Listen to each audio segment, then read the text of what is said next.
61 வயதான ஓய்வு பெற்ற நியூசிலாந்து ஆடவர் ஒருவர் தனது சேமிப்பை வங்கி கணக்கிற்கு மாற்றிய 23 நாட்களுக்கு பிறகு போலி ஆன்லைன் முதலீட்டில் 2,16,000 ரிங்கேட்டை இழந்தார்.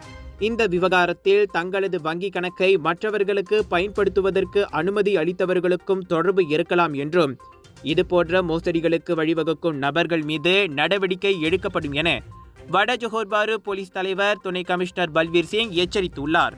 அக்டோபர் 2ஆம் தேதி தம்மை வோங் என அறிமுகம் படுத்திக் கொண்ட நபர் ஒருவர் முதலீடு செய்யும் மூலதனத்திற்கு ஏற்ப மாதத்திற்கு 3 விழுக்காடு வருமானம் கிடைக்கும் என கூறியதால் அக்டோபர் 3ஆம் தேதிக்கும் 25ஆம் தேதிக்கும் இடையே 2,16,000 ரிங்கேட்டை ஒரு நிறுவனத்தின் கணக்கில் 27 முறை பட்டுவாடா செய்ததாக பாதிக்கப்பட்ட ஆடவர் போலீஸ் புகாரில் தெரிவித்துள்ளார்.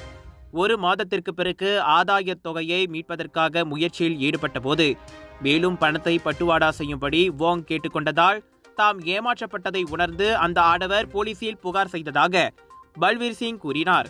மோசடி தொடர்பில் குற்றவியல் சட்டத்தின் 420வது விதியின் கீழ் இந்த விவகாரம் குறித்து விசாரணை நடத்தப்பட்டு வருகிறது.